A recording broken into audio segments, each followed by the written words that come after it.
Hi guys, and welcome back to the channel Held Dominance. Anthony here.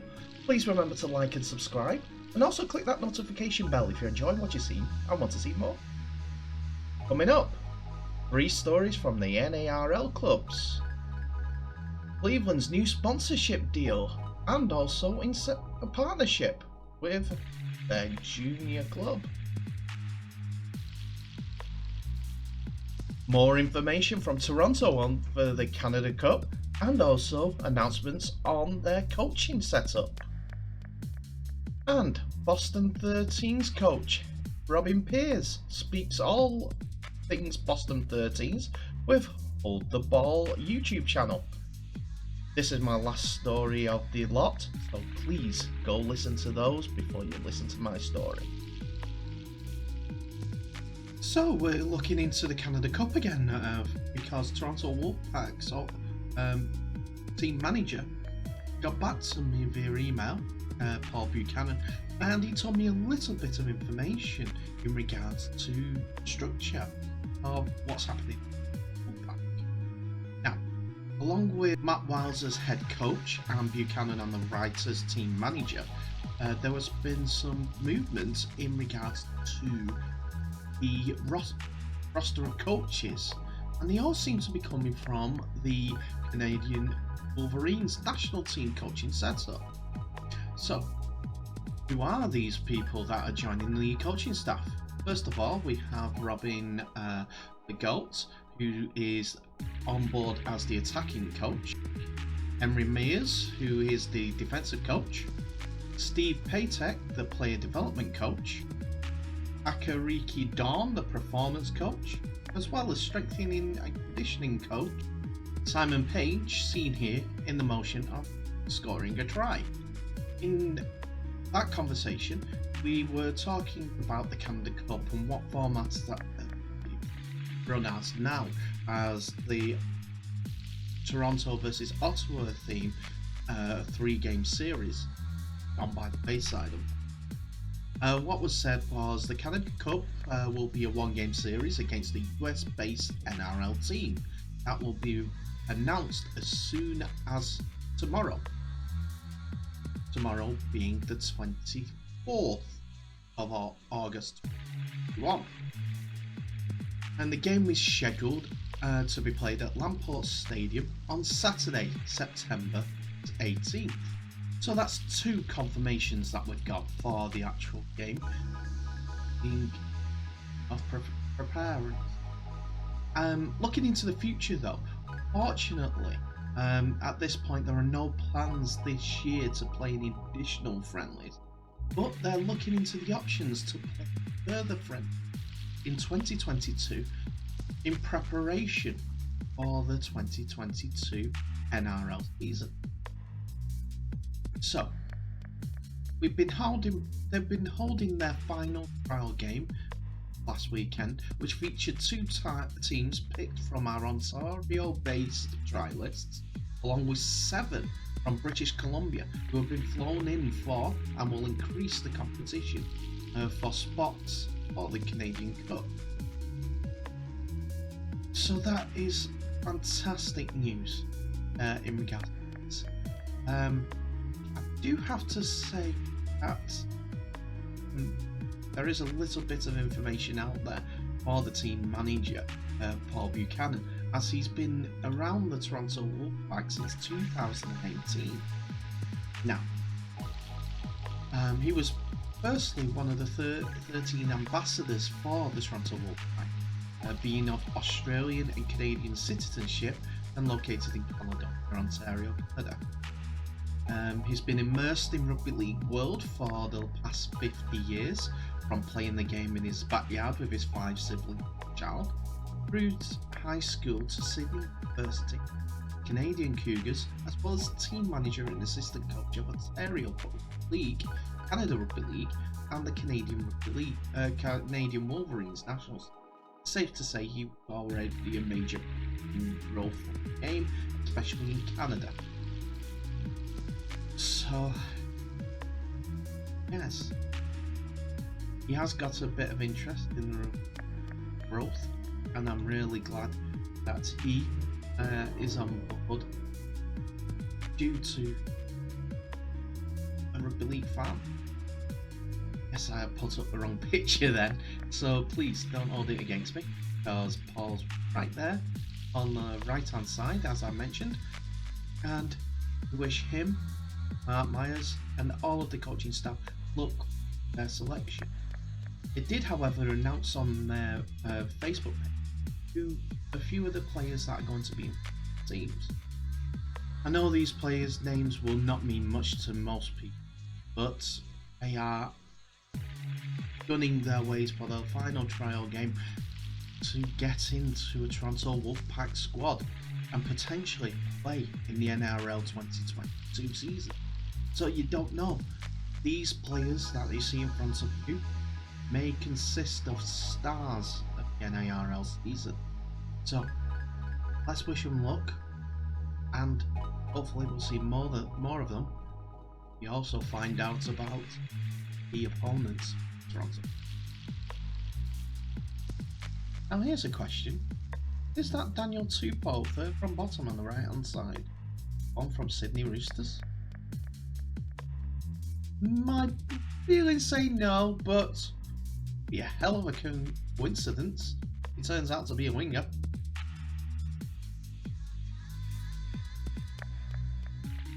So, Cleveland Rugby League have been very, very vocal on social media, but they've also been very, very vocal in introducing the sport to the younger generation, as they started what was called the Little Rockers initiative. When they go into schools, they base a lot of activities around the league. Well, it has just recently gone one step further, as they have announced the sponsorship up from Rookover, who are a sports recovery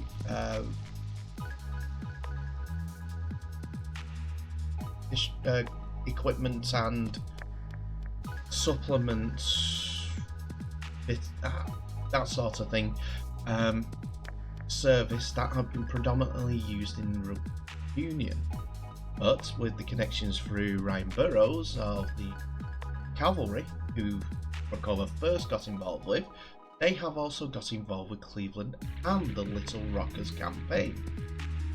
And what they've said about this is, through Cleveland's social media post, we are delighted to announce an exciting partnership with the Cleveland Rugby League and the Little Rockers program. Cleveland Rugby League, spearheaded by Monte Gaddis, are making giant strides in the development of rugby in the USA. And Cleveland NARL will be out to make their presence felt in the inaugural NARL Rugby League season in 2022. The Little Rockers program is a school-led collaborative partnership that delivers safe, structured, fun activity and sports-based exercise around the sport of rugby league. We are delighted to have teamed up with Cleveland Rugby League to offer 20% discount on Rookover products, with a percentage of the profits from the sales using the code CRL2020 going to the Little Rockers program, which is fantastic as it keeps that program going and funded every time that someone buys a product. So before anyone bites my head off, yes, I know I mispronounced it a couple of times at the beginning. It's Rookover, as in recovery. So I apologise about that. So, just to give you a little bit of a little bit of the history in regards to Recovery. Recovery was born in the summer of 2020, created by a couple of former and frankly past it rugby players struggling with the aches and pains of injury, previous surgeries and old father time. This is of their own personal story on their website. Some of the pains registered as nothing more than niggles picked up in the gym or out for a run. Some was chronic, joint and back pain, the results of collision and impact sustained over the years of playing club and representative rugby. having used over-the-counter and prescription painkillers, anti-inflammatories, and a raft of alternate treatments, we felt there must be a better way, a more natural way, to ease the discomfort and pain being helped, but help kept us active and aided our recovery and maintained a balance in mood and body and mind. It's important to us that all our products are 100% natural or organic, and in most cases vegan too. We're only just beginning, but our goal is to offer the very best in natural rugby recovery products from a brand you can trust. Every one designed with collision in mind and delivery to your door. So it seems to be based on CBD oil and other organic recovery methods for pain relief and strengthening and conditioning and body management, while keeping the after effects to the minimum, the side effects, that's what we're looking for. But on the overall, recovery, Cleveland Rugby League and the Little Rockers campaign has got a good partnership going, and hopefully it bears fruit with more people understanding rugby league and coming out to play or even watch. That's the name of the game. So I commend Cleveland Rugby League, as the juniors are our focus, and that's where our crowd base will grow from.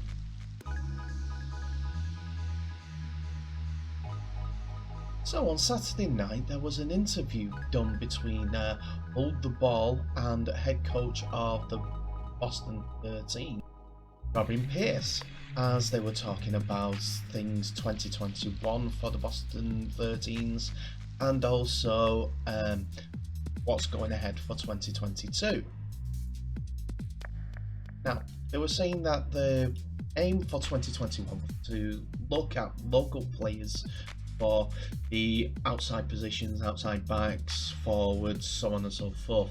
But the key positions like playmakers, 7, 6, 9, were all going to be looked at as foreign athletes, as they are specialist positions, and the progression of rugby league at the moment in the US is not quite, well, it's not where they want to be. They was looking forward to have Dustin Cooper involved for the 2021 season, the former NRL player, and former Wales international Peter Lockton, as they were both based in Boston at this current moment in time. They may be back for 2022. See how it goes. So the reason why they were going for the foreign versions, as the understanding for the needs in playmakers and game management from outside America was just because of the skills factor. Nothing more. It was just about winning game, progressing the play, like that. One of the players that he was talking about that has been involved with Boston 13s for a little bit is Shane Vegan, a 6'6" defensive end, gridiron player, hockey player, who has also played international rugby league for the Tomahawk on 5 occasions. So it wasn't just a short-term thing, it wasn't just the NRL that they were looking into, as Pearce himself has contacts with local colleges, as there are loads of colleges around the Boston area, for one, Notre Dame, and he's looking for those athletes to come on board. The professional athletes that are, well, not professional, college athletes, who may not get a chance to play in the NFL, NBA, NHL, come down and try rugby league, or even just to spread the word with the colleges, get them down to watch the games. They were hoping for the NRL's local NARL's viewership when it comes to their streaming service with Sports Flick, I think it was, and was hoping that they would be able to boost local interest and local sponsorship to progress the team a little bit more further down the door. On the mention on games leading up, well, this season and also next, due to the Massachusetts weather, it's difficult for getting the Boston lads together for a game when summer comes around, as they are looking to get away. We've only got a short period in summertime because the weather otherwise is terrible, and summer is when they get the time off. So they're looking at a friendly game with New York, and possibly, if the borders open a little bit more, with Toronto Wolfpack. Are we going back into who these opponents are for the Toronto Wolfpack when it comes to the cup? Just don't know. Fine. COVID has though sprung into action again, I'm afraid, as there is a new Massachusetts mandate for masks to be compulsory when indoors for it. There was a confirmation that the merchandise sales for all the NARL clubs is going to be centrally run. But on this interview, it was either one that was pre-recorded a few months ago, as they weren't understood. Macron was going to be the sponsor for the league, the official apparel provider for the league, as they weren't sure who it was going to be. But we'll end on a positive note. Boston 13s have been around since 1999, and out of all the NARL clubs, they are the oldest one running at this time, which is a fantastic legacy to start with. Yes, they did have the emotional passing of their captain over the last years, so rest in peace to him. But and he was a great mate to Robbie Pearce, so it's sad. But hopefully Boston will come back. Will come into the NARL strong next season and produce a legacy in memory of their captain. Let's see how they go in 2022.